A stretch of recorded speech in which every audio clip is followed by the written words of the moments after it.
Hello friends, this is SP Singh and welcome to smarter everyday. प्यारे दोस्तों, बात करेंगे यूपी डीएलएड फर्स्ट सेमेस्टर में आपका जो पेपर फर्स्ट है जिसका नाम है बाल विकास एवं सीखने की प्रक्रिया।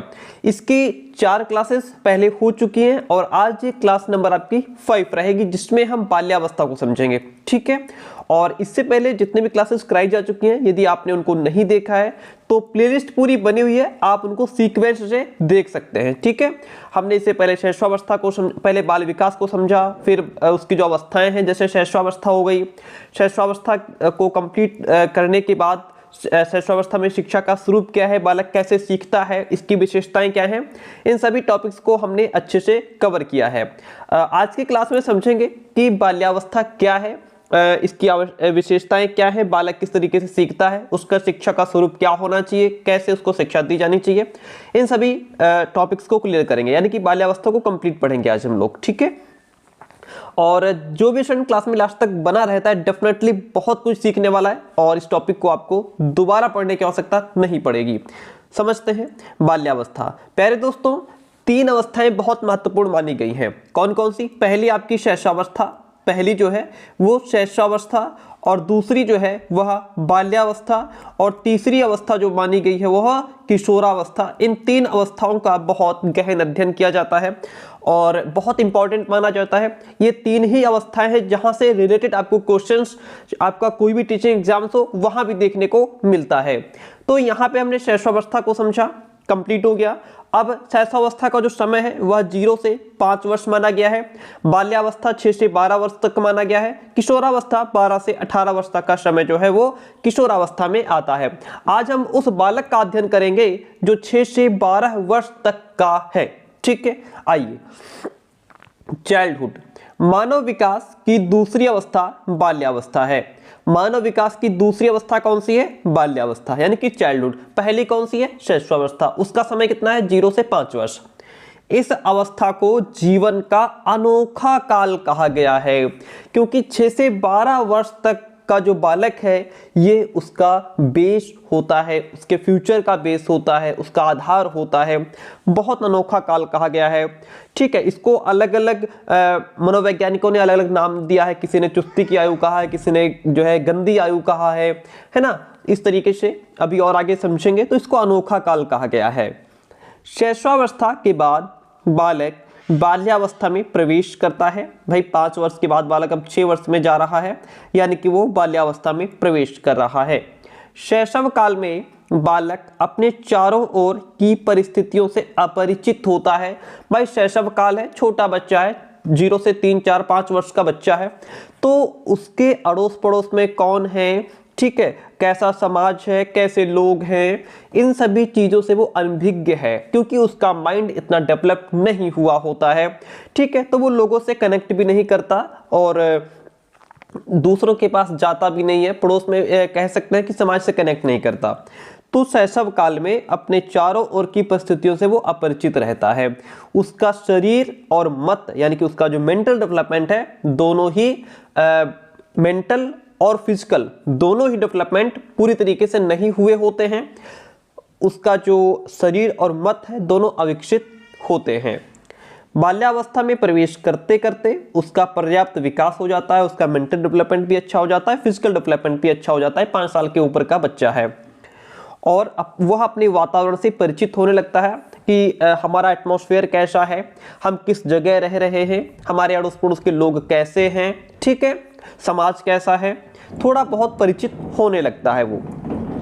तो यहाँ पे आप देखिए, आगे बढ़ते हैं और ये जो अवस्था है बाल्यावस्था, इस अवस्था में वह जिस व्यक्ति और सामाजिक व्यवहार को तथा शिक्षा संबंधी बातों को सीखना आरंभ करता है वह उसके भावी जीवन की आधारशिला मानी गई है क्योंकि यही वो स्टेज है जहाँ पे बालक जो समझ लेगा, जो उसको सिखा दिया जाएगा वह उसके अंदर बैठ जाएगा हमेशा के लिए। ठीक है, जो भी जिस प्रकार के व्यक्ति और जैसा भी सामाजिक व्यवहार उसके साथ किया जाएगा वह उन चीज़ों को सीख लेगा, है ना, और उसको अपने भावी जीवन फ्यूचर में उसी को अपनाएगा। जिस तरीके के चीज़ें हम उसको सिखाएंगे, 6 वर्ष से 12 वर्ष के बीच की आयु को बाल्यावस्था माना गया है।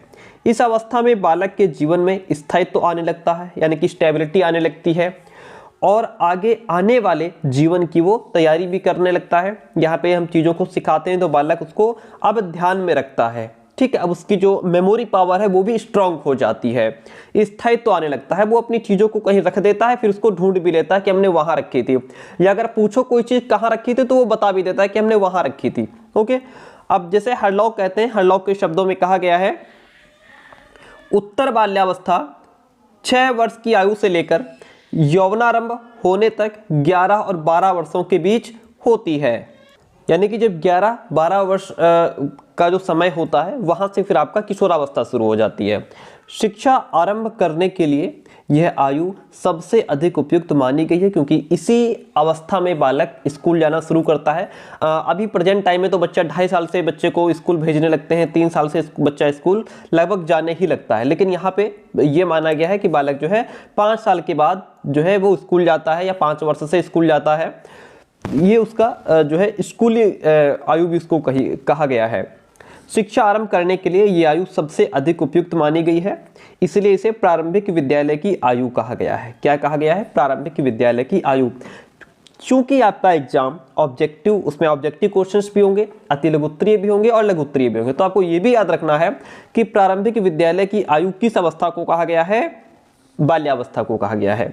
इस काल में सामाजिक संबंध स्थापित करने की भावना, यानी कि अपने दोस्तों से यानी कि दोस्ती करने की भावना है ना, मित्रता करने की जो भावना है, बालक बालिकाओं में प्रबल दिखाई देती है। दोस्त खूब बनाते हैं, वे अपना अलग अलग समूह बना लेते हैं कि हम 4 दोस्त अलग हैं, वो 4 लड़कियां वो दोस्त अलग हैं, इस तरीके से। इसलिए मनोवैज्ञानिकों ने इस अवस्था को समूह की आयु यानी कि गैंग एज भी कहा है। समूह की आयु किस अवस्था को कहा गया है? बाल्यावस्था को। बाल्यावस्था को गैंग एज भी कहा गया है। कुछ लोगों ने इसे चुस्ती की आयु यानी कि स्मार्ट एज भी कहा है, क्योंकि इस समय बालक में स्फूर्ति अधिक दिखाई देती है। बालक इसमें हर समय तरोताजा यानी कि बहुत एक्टिव रहता है, उसके अंदर पावर बहुत होती है, स्टेमिना बहुत होती है, शक्ति बहुत होती है ना, एकदम कतई हर समय उछलता कूदता रहता है, ठीक है। तो बहुत स्फूर्ति होती है, इसलिए इसको स्मार्ट एज यानी कि स्फूर्ति चुस्ती की आयु भी कहा गया है, समूह की आयु भी कहा गया है, प्रारंभिक विद्यालय की आयु भी बाल्यावस्था को ही कहा गया है। नेक्स्ट वन पॉइंट है कि चूंकि इस अवस्था में जो बालक है वो खेलकूद एवं भाग दौड़ में लगे रहने के कारण गंदा हो जाता है ना, लापरवाह दिखाई देता है, इसे गंदी आयु यानी डर्टी एज भी इसको कहा गया है। बाल्यावस्था को कई नाम दिए गए हैं, वो आपको याद रखने होंगे कि इसको क्या क्या कहा गया है।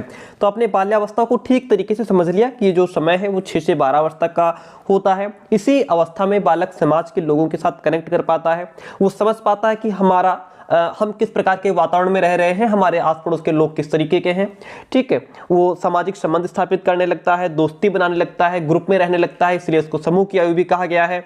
ओके, और चूंकि बहुत एक्टिव होता है इसलिए उसको चुस्ती की आयु भी कहा है, स्मार्ट एज भी कहा है, स्फूर्ति उसके अंदर बहुत दिखाई देती है। बालक जो है वो हर समय 6 से 6-7-8 साल का बालक है, खूब खेलता कूदता भी है, तो लगभग उसको गंदा रहता है, तो गंदी आयु भी डर्टी एज भी उसको कहा गया है। ओके, अब बात करते हैं बाल्यावस्था की कुछ प्रमुख विशेषताएं होती हैं। Chief characteristics of childhood. प्यारे दोस्तों, आपको बताते चलें कि हम पेड नोट्स भी प्रोवाइड कराते हैं। यूपी डीएलएड फर्स्ट सेमेस्टर में आपके टोटल 8 सब्जेक्ट हैं। कितने हैं? 8 सब्जेक्ट हैं, ठीक है। और 8 सब्जेक्ट्स के कंप्लीट नोट्स आपको प्रोवाइड कराए जाते हैं। उसके लिए आपको कुछ फीस पे करनी होती है। जो फीस पे करने के बाद आपको जो कंप्लीट नोट्स है वो पीडीएफ फॉर्म में व्हाट्सएप पे प्रोवाइड करा दिए जाते हैं, ठीक है। तो आपको मिलता है क्या क्या है उसमें? आपको फुल टॉपिक वाइज कंटेंट मिल जाता है, आपको अति लघु उत्तरीय प्रश्न, बहुविकल्पीय प्रश्न, लघु उत्तरीय प्रश्न मिल जाते हैं, और प्रीवियस ईयर क्वेश्चन पेपर भी मिल जाते हैं, ठीक है। और उसके लिए आप हमें इस नंबर पे कॉन्टेक्ट कर सकते हैं 9628182649। यहाँ पे आप हमें व्हाट्सएप मैसेज करके नोट्स की इंफॉर्मेशन ले सकते हैं। आपके 8 सब्जेक्ट है, 8 सब्जेक्ट के कंप्लीट नोट्स आपको प्रोवाइड कराए जाते हैं, ठीक है। ध्यान रहे, नोट्स लेने के बाद आपको बाहर से कोई भी कॉपी, किताब, क्वेश्चन बैंक, मॉडल पेपर कुछ भी खरीदने की आवश्यकता नहीं रह जाती है। बाल्यावस्था में पहली विशेषता है शारीरिक और मानसिक विकास में अब स्थिरता आ जाती है। जो शैशवावस्था में तीव्र गति से चल रहा था, अब उसमें कुछ स्थिरता आ जाती है। भाई छोटा जो शिशु है उसका शरीर बहुत तेज गति से वृद्धि करता है, लेकिन यहाँ पे थोड़ी सी जो है उसमें स्टेबिलिटी दिखाई देती है। बाल्यावस्था में शारीरिक और मानसिक विकास, यानी कि जो फिजिकल डेवलपमेंट है, जो मेंटल डेवलपमेंट है, अब उसमें थोड़ी स्टेबिलिटी दिखाई देती है, थोड़ी स्थिरता आ जाती है, अब थोड़ा धीमा हो जाता है विकास। ये स्थिरता बालक की शारीरिक और मानसिक शक्तियों को मजबूती प्रदान करती है।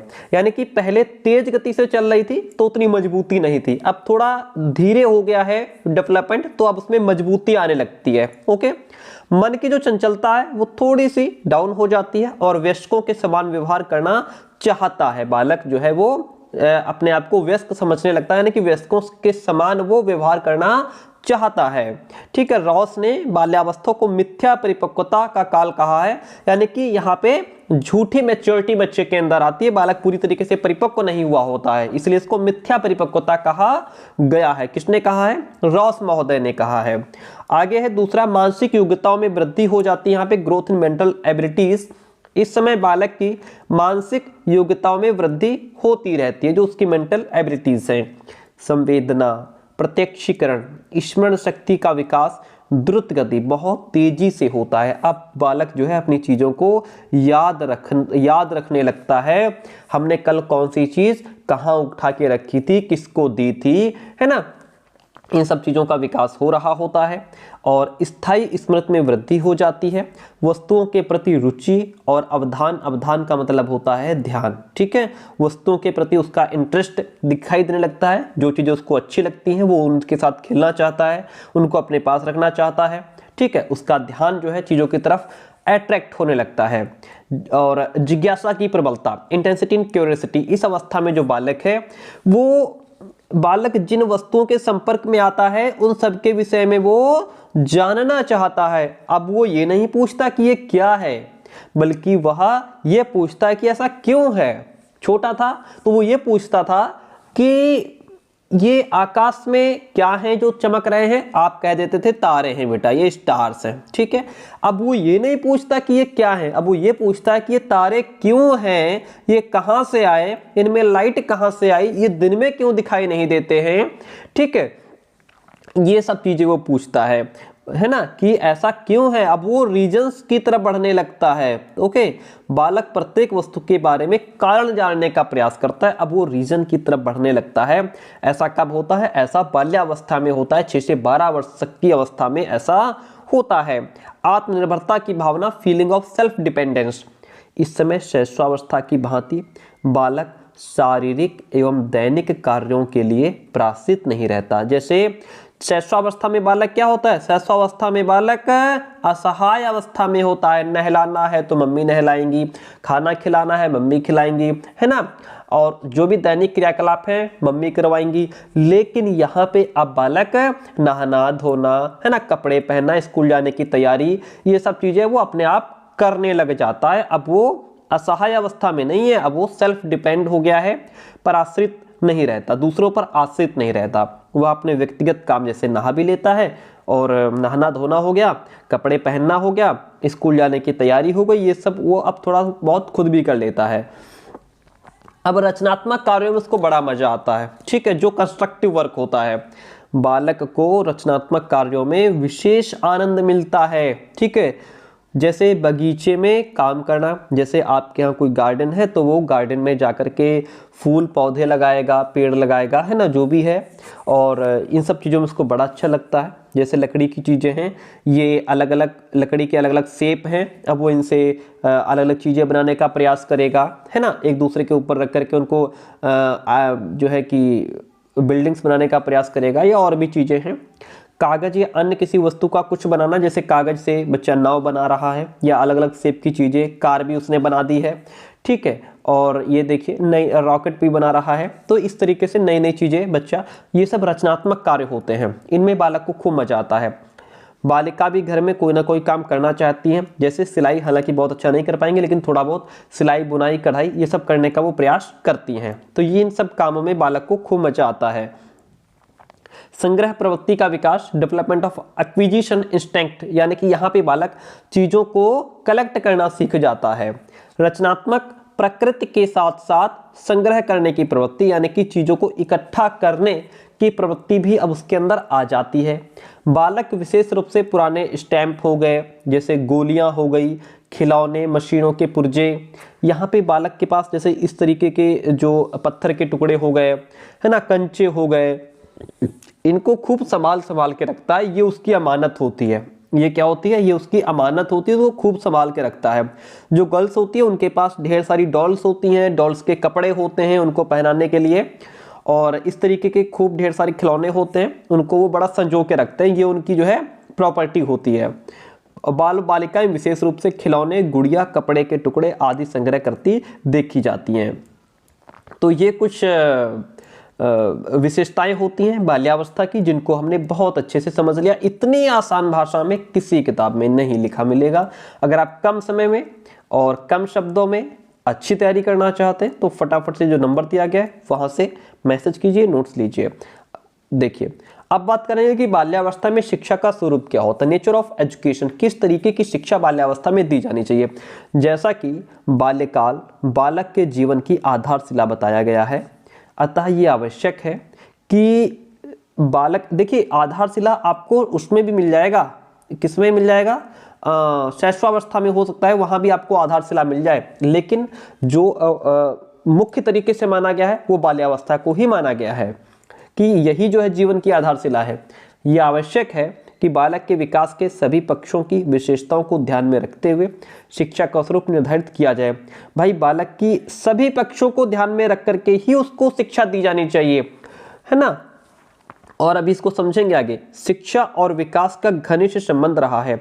अगर बालक का डेवलपमेंट अच्छा है तो वो शिक्षा को या ग्रहण कर पाएगा, चीजें जल्दी सीख पाएगा। लेकिन अगर डेवलपमेंट अच्छी तरीके से नहीं हुआ है तो फिर शिक्षा भी वो उसकी धीमी गति से चलेगी।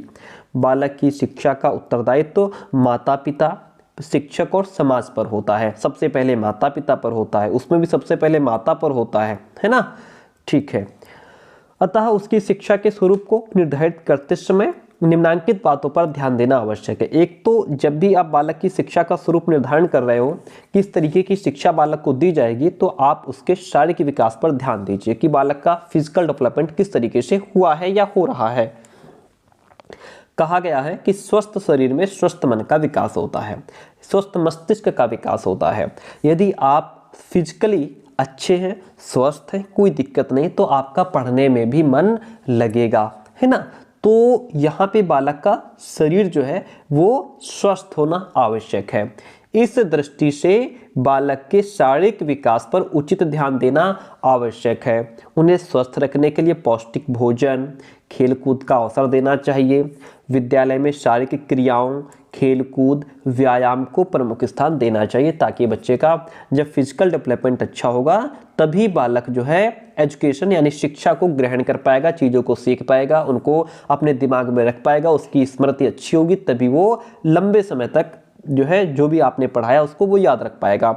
खेल और क्रिया द्वारा शिक्षा, बालक को खेल खेल में सिखाइए, बालक को एक्टिविटी करके सिखाइए, क्योंकि जब बालक करके सीखता है, खेल खेल में सीखता है, तो उनको एक लंबे समय तक याद रख पाता है।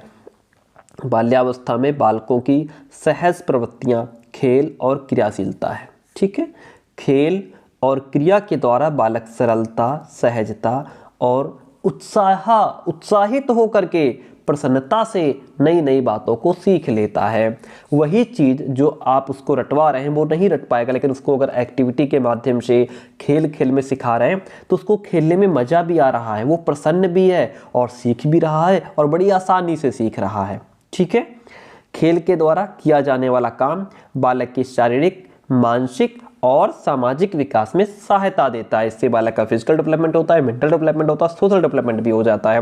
क्योंकि जब बालक खेलेगा तो अपने दोस्तों के साथ खेलेगा, तो वो एक दूसरे का सहयोग करना सीखेगा, एक दूसरे के प्रति भ्रातृत्व, भाईचारे की भावना का विकास उसके अंदर होगा। यानी कि कुल मिलाकर के सोशल डेवलपमेंट होगा कि कैसे हमें एक दूसरे की सहायता करनी है, एक दूसरे के साथ रहना है। अतः बालकों की शिक्षा स्वरूप ऐसा होना चाहिए कि वो स्वाभाविक क्रियाशीलता और खेल के द्वारा नए ज्ञान को अर्जन कर सके, प्राप्त कर सके। बालक के जो है लैंग्वेज डेवलपमेंट पर भी फोकस होना चाहिए। बालक के भाषा ज्ञान पर आरंभ से ही ध्यान देना चाहिए कि बालक का जो लैंग्वेज डेवलपमेंट है, जो भाषा का ज्ञान है वो अच्छा होना चाहिए। इसके लिए उनसे उपयुक्त विषय पर वार्तालाप करना, कहानियाँ सुनाना, बाल पत्रिकाएं पढ़ने के लिए देना चाहिए ताकि उसका जो है लैंग्वेज डेवलपमेंट हो सके। विद्यालय में जो वाद विवाद होता है, यानी कि जो ग्रुप डिस्कशन होता है ना, और जो कहानी प्रतियोगिता होती है, बच्चों को कहानी सुनानी भी होती है, लिखनी भी होती है और कविताएं सुनाना होता है, इन सब चीज़ों में भाग लेने के लिए उत्साहित करना चाहिए। इससे उसकी भाषा अच्छी हो जाएगी। रोचक पाठ्यक्रम, बालकों के यानी कि जो बालक का जो सिलेबस है वो रोचक होना चाहिए, उबाऊ नहीं होना चाहिए। ऐसा ना हो कि बच्चा पढ़ते पढ़ते ऊब जाए। आपने देखा होगा छोटे बच्चों की जो किताबें होती हैं उनमें पिक्चर्स खूब देखने को मिलती हैं। हम लोग बीएड डीएलएड वाले, हम लोगों की किताबों में एक पिक्चर नहीं होती है ना, और छोटे बच्चों की किताबों में खूब ढेर सारी पिक्चर्स होती हैं ताकि उनका जो सिलेबस है वो इंटरेस्टेड हो, बालक को पढ़ने में मजा आए, पिक्चर्स को देख करके वो सीखता है ना। इसलिए जो पाठ्यक्रम हो ऐसे विषयों का समावेश करना चाहिए जो बालक की रुचि और आवश्यकता के अनुकूल हो। ये चीज़ बहुत जरूरी है कि बालक का इंटरेस्ट किस में है, किस तरीके का बालक पढ़ना चाह रहा है, उसी हिसाब से है ना, और उसके जीवन से भी संबंधित होना चाहिए। शिक्षण विधि का बहुत ध्यान रखना होगा। बाल्यावस्था में जो टीचिंग मेथड है वो रुचिकर हो, इंटरेस्टेड हो, बालक को पढ़ने में मजा आ रहा हो। क्रिया एक्टिविटी के माध्यम से सिखाओ, खेल के सिद्धांत पर आधारित होना चाहिए, खेल खेल में सिखाइए। बालक की रुचि के अनुसार शिक्षण विधि में आवश्यकता के अनुसार परिवर्तन भी करते रहना चाहिए। एक ही टीचिंग मेथड को लेकर के नहीं चलना चाहिए, आप अलग अलग टीचिंग मेथड अपना सकते हैं। सामाजिक गुणों का विकास, बाल्यावस्था में परिवार के बाद विशेष रूप से बालक का सामाजिकरण विद्यालय में होता है। भाई बालक परिवार से, घर से स्कूल चला गया, अब स्कूल में ही बच्चों के साथ दिन भर उससे रहना है, तो सामाजिकरण वो उसका वहीं हो रहा है ना, सोशलाइजेशन कि समाज के लोगों के साथ कैसे रहना है। टीचर की ड्यूटी है, शिक्षक का कर्तव्य है कि वह कक्षा, विद्यालय और खेल के मैदान में ऐसा वातावरण उपस्थित करें, ऐसा वातावरण क्रिएट करें जिससे बालक का स्वस्थ सामाजिक विकास हो सके, है ना। विद्यालय में ऐसी क्रियाओं का आयोजन होना चाहिए जिनमें भाग लेकर बालक में अनुशासन, आत्मसंयम, उत्तरदायित्व, आज्ञाकारिता, विनय, सहयोग, सहानुभूति, प्रतिस्पर्धा, इन सभी सामाजिक गुणों का विकास हो सके। बालक अनुशासन का पालन करना सीखे, बालक अपने आप पर कंट्रोल करना सीखे, बालक अपने उत्तरदायित्व को समझे, बालक जो है वह अपने से बड़ों की आज्ञा का पालन करना सीखे, उसके अंदर विनय भाव होना चाहिए, विनम्र हो बालक, एक दूसरे का सहयोग करने वाला हो, है ना, सहानुभूति होनी चाहिए और प्रतिस्पर्धा भी होनी चाहिए। ठीक है, अब बात करते हैं नैतिक शिक्षा की। समाज के नैतिक मूल्यों, मान्यताओं और नियमों का ज्ञान देने के लिए नियमित रूप से नैतिक शिक्षा की व्यवस्था भी होनी चाहिए, जिससे बालक के अंदर जो है नैतिक जो मोरल नॉलेज है वो भी आ सके, बालक इटिकेट एंड मैनर्स सीख सके। तो इस तरीके से हम बाल्यावस्था में शिक्षा का स्वरूप निर्धारित करेंगे। तो ये हमारी 5 क्लासेस कंप्लीट हो गई। अब नेक्स्ट क्लास में हम किशोरावस्था को समझेंगे। किशोरावस्था भी बहुत इंपॉर्टेंट टॉपिक है, और जैसा कि मैंने बताया, अगर आप हमारे पेड कंटेंट लेना चाहते हैं तो इस नंबर पे फटाफट 9628182649 इस नंबर पे व्हाट्सएप मैसेज के नोट्स की इन्फॉर्मेशन ले सकते हैं। कंप्लीट 8 सब्जेक्ट्स आपको प्रोवाइड कराए जाते हैं। थैंक यू सो मच, मिलते हैं बहुत जल्दी नेक्स्ट क्लास में।